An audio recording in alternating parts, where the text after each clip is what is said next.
Welcome back to Dumb Down, the series where I take a piece of the game of football and I dumb it down for the masses in an effort to educate casual enjoyers of the sport. Today I'm going over offensive play calling.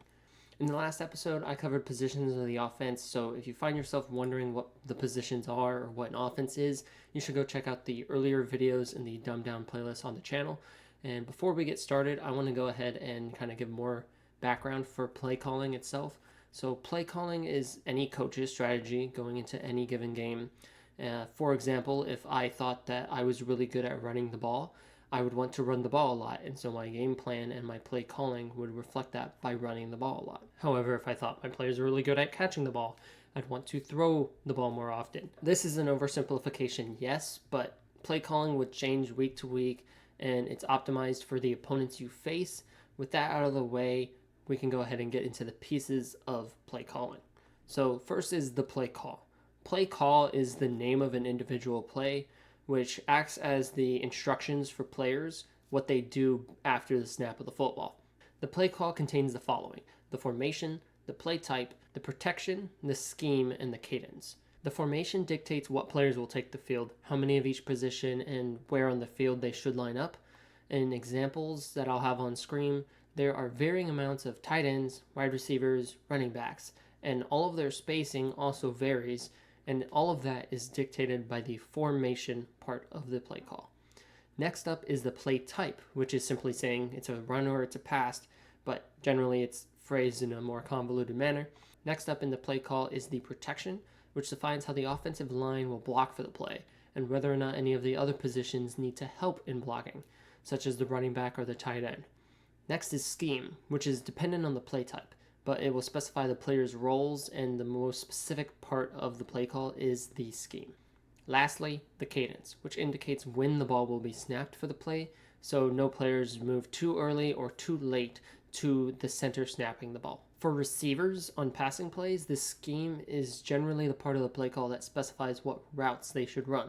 A route is exactly what it sounds like. It's a path across the field that receivers take. There are 9 widely known routes, and the different routes a receiver runs are referred to as a route tree. Different combination of routes are pretty well known in certain schemes. For instance, the dagger play, where 2 players run a 9 route and one runs a 6 route and the other runs a drag route.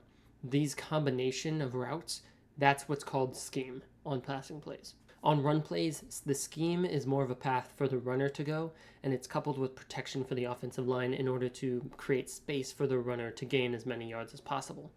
While receivers have a route, running backs are more so referred to as having gaps.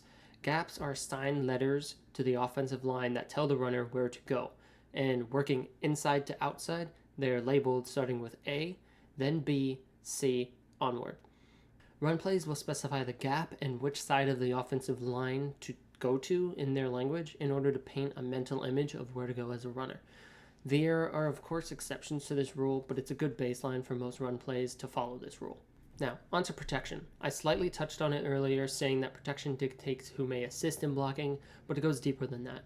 The offensive line has different ways of blocking the defense: man protection, zone protection, and combination protection. In a man protection scheme, each offensive lineman has an assignment, a player on the defense who they specifically are in charge of blocking.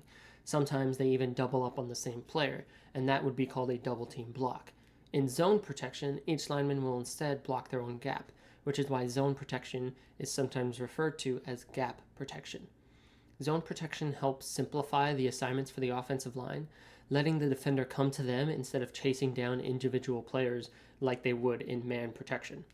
Majority of protection schemes work inside out, meaning that the offensive line's priority is blocking people at the innermost part of the play, which would be your defensive tackles and your linebackers first, and kind of giving the other players who might be coming from the outside edge a longer path to the quarterback.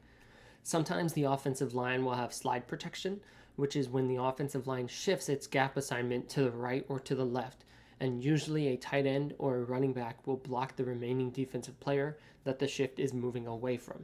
For example, if the offensive line is shifting to the left, then a tight end who is on the left might have to run to the right side to make a block, and or a running back in the backfield might have to focus on the defender coming from the right-hand side to then block them. Combination protections utilize both of the previously mentioned schemes, hence its combo name, and will usually split at the center, where one side of the offensive line will be manned up with somebody and the other half will be looking to block anyone who enters their zone. This will be split at the center, as I said, so the left-hand side of the offensive line could be manned up and the right-hand side could be waiting for players to come to them. Lastly, the quarterback. The quarterback has a speaker in his helmet that is paired with a microphone that the coach has, and the head coach tells the play to the quarterback through this method. And it's the quarterback's job to repeat the play in a huddle to the other players so that everyone knows how to execute the play that they are about to run. It sounds simple, but when a play call is, put through this team's lingo, it sounds something like this. And forgive me for my bad attempt of reading out this play. Lens to deuce right claw, Z short lander, Z strong, X revo, Z lockback, can't you jet, X Monday, Astro read, alert Monday, Deacon flow, F Panama on Omaha. Break. That was only my second take, so that was honestly not that bad. But that's how it sounds when NFL coaches disguise all of the schemes and all of the parts of their play calling with fancy lingo and backup plans. And that's the reality of a play call, is that it's very long, and it's the quarterback's job to repeat this call with no mistakes so that the offense can execute the play perfectly. That play call included backup plans for the offense, and deciding to switch to the backup plan would be up to the quarterback. The quarterback would tell everyone the play. They would go and they would line up, they'd break their huddle, line up for the play in the formation that was given to them, and then he would look at the defense. And if he thinks that the defense is one that would be very good at stopping the play that they have called, then he would need to make changes accordingly, either switch to the backup plan or just altering one aspect of the play, the protection, the routes, or the scheme, or any little part of it. It's the quarterback's job to know all the ins and outs of the play in order to change those minute details in order to maximize their success. But that's not it. The quarterback also has to execute the play. The quarterbacks have another aspect added onto the play call which no other players have, which is called the read.